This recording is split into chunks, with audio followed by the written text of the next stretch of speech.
ਛੱਤ ਬਣਾਉਣ ਦਾ ਮੇਨ ਮਕਸਦ ਜਾਂ ਫੋਕਸ ਕਿਸ ਚੀਜ਼ ਦਾ? ਯਾਰ ਸਾਨੂੰ ਇੱਕ ਹੈਦਰ ਜੋਈਆ ਚੰਦਰਾਵਾਂ ਪਿੰਡ ਦਾ, ਉਹਨੇ ਸਾਨੂੰ ਚੈਲੰਜ ਕੀਤਾ। ਪਹਿਲੇ ਉਹਨੇ ਮੈਨੂੰ ਫੋਨ ਕੀਤਾ ਸੀ, ਉਹਨਾਂ ਦੇ ਅੱਜ ਮੇਰਾ ਭਾਈ ਫੋਤ ਹੋਇਆ ਸੀ। ਮੈਂ ਆਪਣੀ ਛੱਤ ਤੈਨੂੰ ਪਤਾ ਡੇਰੇ ਤੇ ਬਣਾਈ ਸੀ, ਉਹ ਫਿਰ ਭਾਈ ਫੋਤ ਹੋਣ ਦੀ ਵਜ੍ਹਾ ਤੋਂ ਅਸੀਂ ਕਲੋਜ਼ ਕਰਤੀ।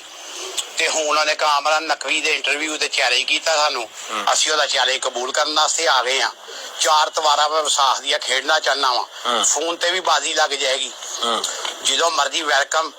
ਅਸੀਂ ਤੇ ਨਹੀਂ ਮੈਦਾਨ ਚੋਂ ਭੱਜਣ ਵਾਲੇ। ਸਹੀ। ਨਾ ਸਾਨੂੰ ਕਿਸੇ ਭਲਵਾਨ ਦਾ ਖੌਫ ਹੈ, ਨਾ ਕਿਸੇ ਚੌਧਰੀ ਦਾ ਖੌਫ ਹੈ।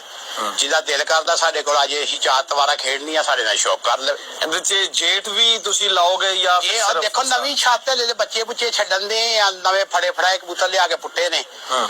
ਜੇ ਉਹ ਕਬੂਤਰ ਬਚੇ ਨੇ ਤੇ ਜੇਠ ਵੀ ਖੇਡਾਂਗੇ ਅਸੀਂ। ਕਬੂਤਰਾਂ ਨਹੀਂ ਖੇਡਣਾ ਹੀ ਨਾ, ਹਲੇ ਤੇ ਪਹਿਲਾ ਸੀਜ਼ਨ, ਹਲੇ ਤੇ ਛੱਤ ਬਣਾਈ ਹੈ ਬਿਲਕੁਲ ਨਵੀਂ। ਪਹਿਲੇ ਇਲਾਕੇ ਦੇ ਐਵੇਂ ਛੋਟਾ ਮੋਟਾ ਸ਼ੁਗਲ ਮੇਲਾ ਕਰੀਦਾ ਸੀ, ਤੇ ਹੁਣ ਪ੍ਰੋਪਰ ਇਨਸ਼ਾਅੱਲਾ ਖੇਡਾਂਗੇ ਲਾਹੌਰ ਲੈਵਲ ਤੇ। ਲਾਹੌਰ ਲੈਵਲ ਤੇ ਇਨਸ਼ਾਅੱਲਾ ਕੱਪਾਂ ਛਪਾਂ ਚ ਖੇਡਾਂਗੇ। ਨਾਲ ਕੋਈ ਆਪਣੇ 2-3 ਹਰੀਫ ਨੇ ਪੁਰਾਣੇ, ਉਹਨਾਂ ਨੇ ਵੀ ਸ਼ੌਕ ਕਰਨਾ। ਤੇ ਖਾਸ ਕਰ ਹੈਦਰ ਜੋਈਏ ਵਾਸਤੇ ਅਸੀਂ ਤਿਆਰ ਆ। ਉਹ ਸਾਨੂੰ ਜਦੋਂ ਮਰਜ਼ੀ ਫੋਨ ਕਰਕੇ ਸਾਡੇ ਨਾਲ 4 ਦੀਵਾਰਾਂ ਲਿਖ ਸਕਦਾ, ਅਸੀਂ ਹਾਜ਼ਰ ਹਾਂ ਉਹਦੇ ਵਾਸਤੇ। ਸਹੀ। ਉਹ ਲੋਕਾਂ ਨੂੰ ਕਹਿੰਦਾ ਫਿਰਦਾ ਨਾ ਜੀ ਉਹ ਬੜਕਾ ਇਹ ਉਹ, ਅਸੀਂ ਬੜਕਾ ਨਹੀਂ ਮਾਰ ਦਿੰਦੇ, ਅਸੀਂ ਕੰਮ ਵੀ ਪਾ ਕੇ ਵਿਖਾਣੇ ਹੁੰਦੇ ਆ। ਸਾਨੂੰ ਕਿਸੇ ਭਲਵਾਨ ਚੌਧਰੀ ਦਾ ਨਹੀਂ ਖੌਫ।